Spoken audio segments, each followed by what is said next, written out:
Prayers for all the wild creatures with whom we share this world, for the wild places and spaces both within our own hearts and souls and all around us. A prayer for the wild. A prayer that says, may the butterflies continue to return to our little butterfly gardens, and may all beings similarly find their true paths homeward and their paths onward. Prayers for those lost in the dark, that they find a guiding light within themselves. I'm praying for my mother who is lost in anger and self-pity. Please let the light return to her heart. I pray for healing my daughter. May she be free from her physical and emotional pain. My prayers to all who have lost family members to homicide and to suicide, and all that suffer deeply mentally. Prayers for our immigrant neighbors here in Minneapolis who are now living in fear of being deported for no reason. Prayers for everyone who has been affected by flooding these days, for those injured in the mass shootings, for those who have survived those shootings, and for the families and the loved ones of all who have died unnecessarily to that violence. I pray for the end of the killing in Gaza, in Sudan, in Ukraine, and for every other place where killing unnecessarily is happening. Prayers for my mom, who is now in memory care, asking for our ancestors to come and guide her and hold her on her next way. I pray for healing for my daughter, Quetzali, who almost died, and to Amanda for healing. For my marriage, which died this past year through divorce after 25 years, for the ending of all relationships, for those experiencing profound loneliness, and for those who are depressed and disoriented. I'm asking and praying for my little sister who's going through a dark time, that she find the healing she needs and the hope and the comfort that she needs. I pray that we all find our way home, that we may realize our interconnection with each other and with everything on earth. I surrender to the limitations of my disease and live life fully to the extent that I can at this time. That's my prayer.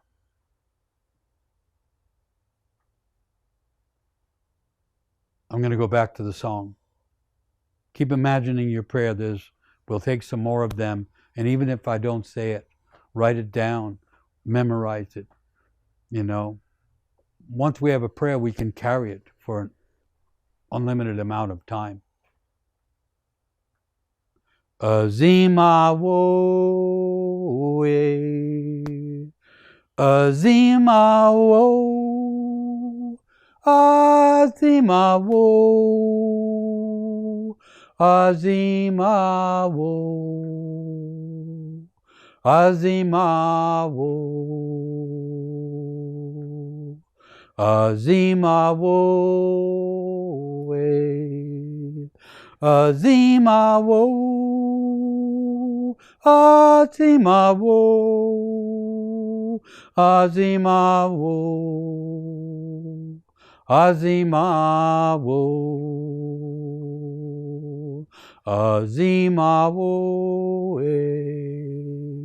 azima wo, azima wo, azima wo, azima wo, azima wo, azima wo, azima wo, azima wo, azima wo. Again, as I was saying, things come to me when I'm singing, and I have to make this prayer. I've been making it all day, but I have to make it now again. A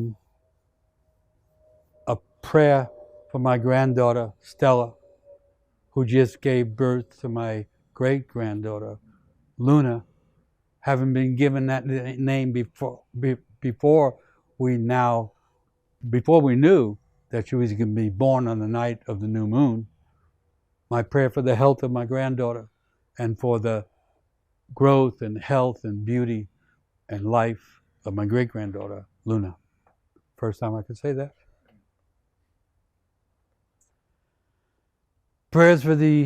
I'm praying for Mariella, that she finds a reprieve from her long battle with cancer. You know, cancer is really a visit to the underworld. People get pulled into the underworld and they live, you know, this painful life, just separated from people and not knowing the future.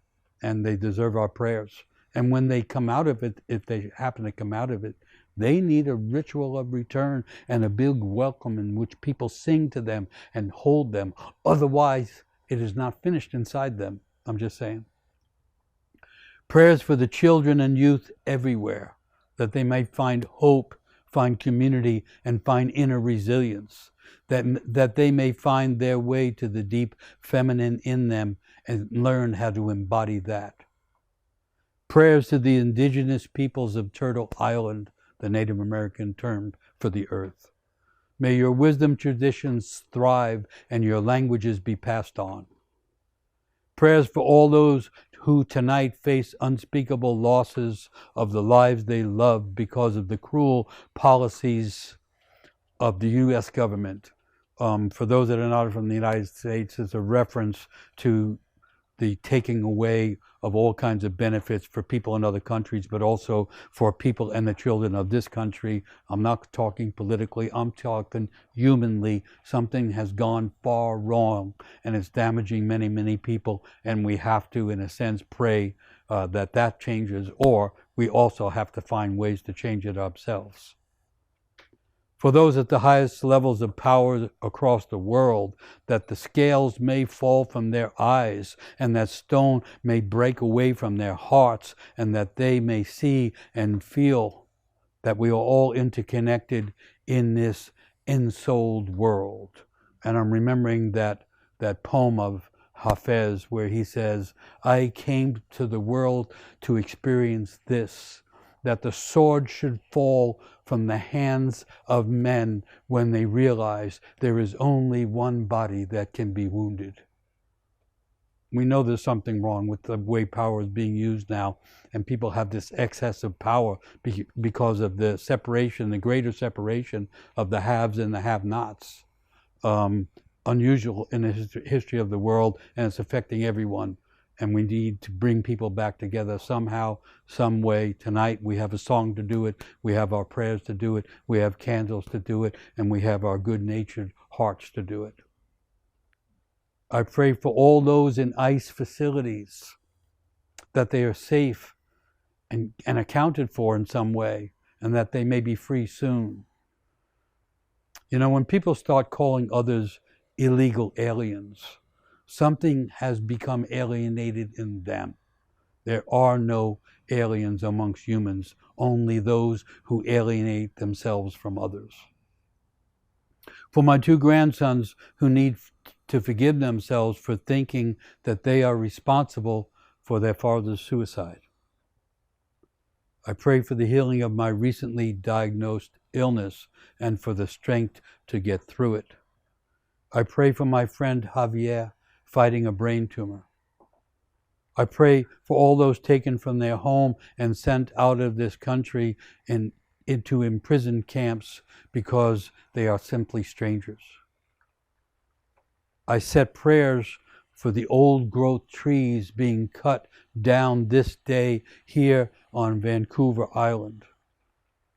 I say prayers for the hundreds of beings that depend upon those trees for life. And I say prayers for the people living on the ground now, trying to stop this massacre. I pray that my daughter will find joy in her life and experience less struggle in this world. May she find love of all kinds. Prayers for both of my sons who are carrying generational curses. One who is in a relationship that only sucks life from him, and for my other son whose cancer has returned after 5 years in remission. You know, there's so many things to pray for, and rituals were made so people could pray for these things. If we make a prayer and get it out of ourselves, it becomes less of a burden and more of an imagination, more of a promise in the world. So I'm going to go back to the song just to capture all those. And I'm wanting to say again this idea that when we do this kind of a ritual, when we come together in this soulful way, we pray for each other's prayers. And that can be, in some way, something that helps change the world. When I sing the song, the tradition is you sing, it's just a verse, but you sing it 5 times. That's why I do it that way. Azima wo e, Azima wo, Azima wo, Azima wo, Azima wo, Azima wo e, Azima wo, Azima wo, Azima wo, Azima wo, Azima wo, Azima wo, Azima wo, Azima wo, Azima wo, Azima wo, Azima wo, Azima wo, Azima wo, Azima wo. That idea came back to me. If you're singing, and I encourage you to sing, don't worry about mistakes, just sing the song. Lend your voice, lend your breath to the song. And then if someone comes to your mind, that means they want you to sing for them. That's an old tradition. And then I'm thinking of another poem. This is another Rumi poem. Rumi, who once said, "This candle doesn't burn, it illuminates." And he has this poem that says, it's called One Song. That which we praise is one. So the praise is also one. Many jugs being poured into a huge basin. All religions, all singing, all one song. We are talking about the sun coming back, and the sunlight looks different on that wall from this other one, and yet it is still the same one light. Listen, the differences, the oppositions are all illusion and vanity. When we get close to the soul, things change. And friends, in the end, we have borrowed these clothes and these time and space personalities from a light. And when we praise and when we sing and when we pray from our hearts, we pour them back in, and then the light grows again. And so I'll read some more of these prayers. We're saying now the prayers for bringing back the light, the prayers for bringing the sun back from the darkness, the prayers for illuminating the way before us, which is another way to understand the prayers. We put the prayer out in front and it lights the way for us. And so here are more prayers. And thank you for the prayers. Thank you for the statements of forgiveness, and thank you for remembering and honoring those who have passed on. Prayers. I pray for my dad's heart and that he can complete what needs attention before he dies. I pray for strength and courage to face the uncertainty that is coming to me, I know, next week. Prayers for my family members who have left this country in search of safety. I pray to resist fear so that I may help in my own way heal the world. I pray for my granddaughter and for her 2-year-old Elizabeth and the child within her waiting to be born. You know, the old idea of praying for the children coming used to be prominent in the world because the children coming bring the light of the future. People used to understand that. I pray that the innocence of children be protected, that they are nurtured in loving communities and in nature, and that the gifts are nurtured so that they can be given and be received. Prayers for all children who are lost without loving families.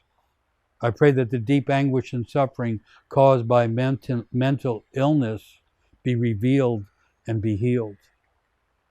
Prayers for Janice, whose heart is broken for losing her beloved Jim. I pray for the homeless in my community as winter deepens in this mountainous, cold place. I pray that my broken heart can become even larger, holding love for this broken world. I say prayers and send love to all the trans women and men who shine brightly in their bravery to be true to their genuine selves. I pray for release from old traumas, from PTSD and all the stuck places that I know too well. I pray that I return to a love of life. I pray for all the federal lands that are now at risk of being sold. May they be protected. May they be kept safe. May they become cherished as they are spaces intended to nourish us all, animals and humans as well. A prayer for Noe, who has returned to Guatemala after being here illegally, and for his daughter, born here, who may never see her father ever again. Okay, we're praying for them and everything else we're imagining. I'm going back to the song.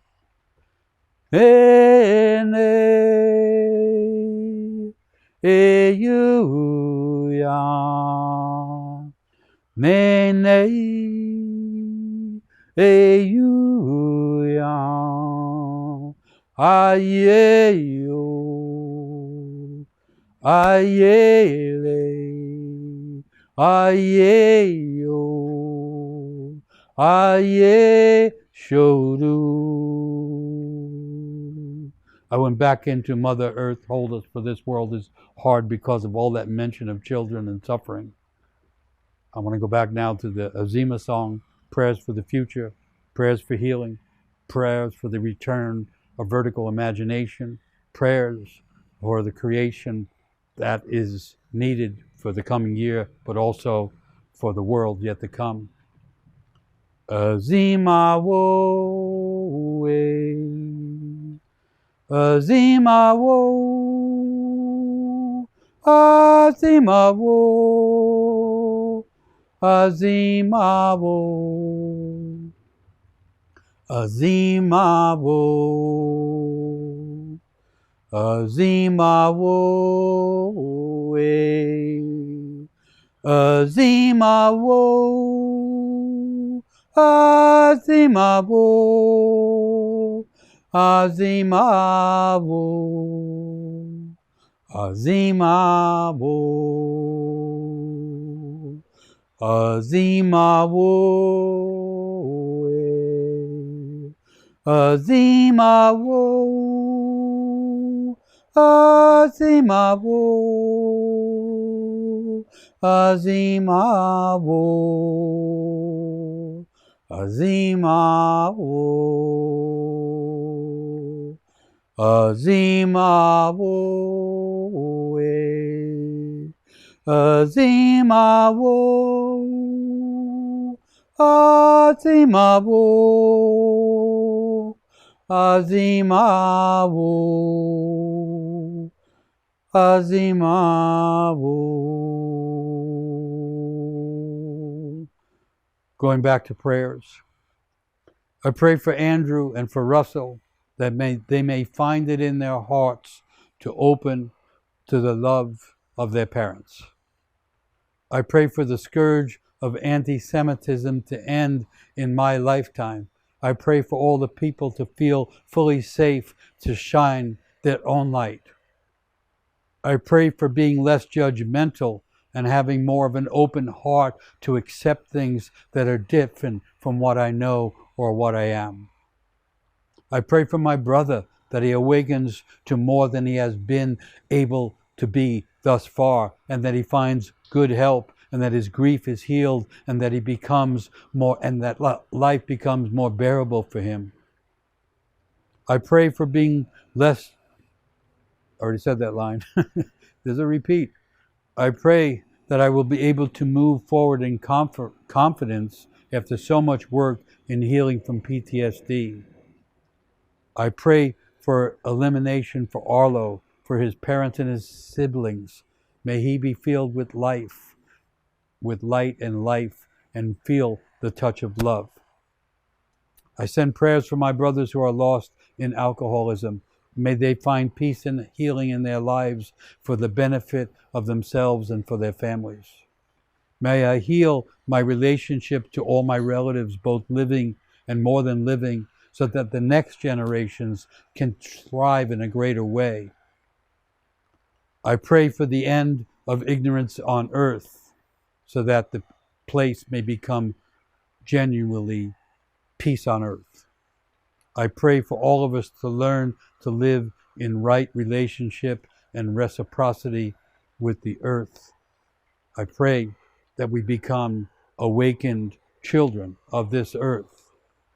So we're reaching the end of this series of prayers and the end of the ritual, and it ends with us singing Azima over and over again.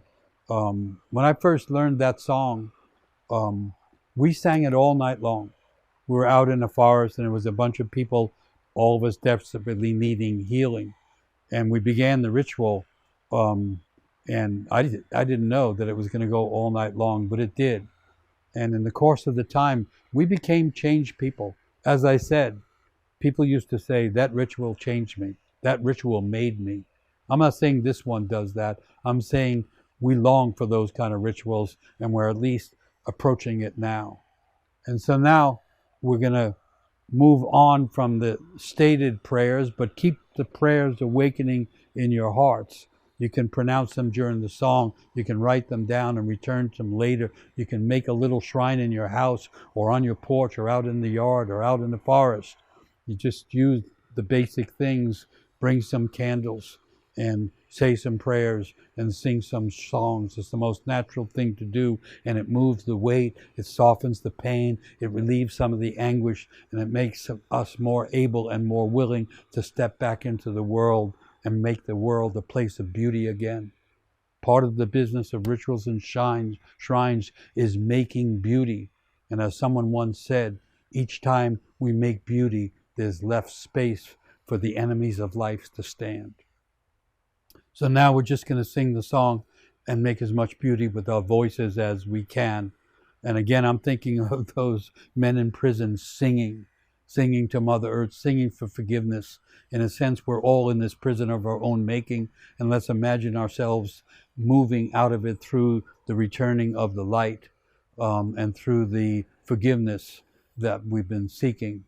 So now we're just going to sing for a while, Azima, and by now you get it, and if you don't get it, just try it anyway. Azima wo, gratitude to the earth, praise to the earth, and gratitude for the gift of life, no matter the fact that it's the dark times and the dark night and the dark season. Azima wo, Azima wo, Azima wo, Azima wo, Azima wo, Azima wo, Azima wo, Azima wo, Azima wo, Azima wo. And some of the prayers that were shared are coming back to me. I want to put them back into the song and put them back into the ritual. Let's sing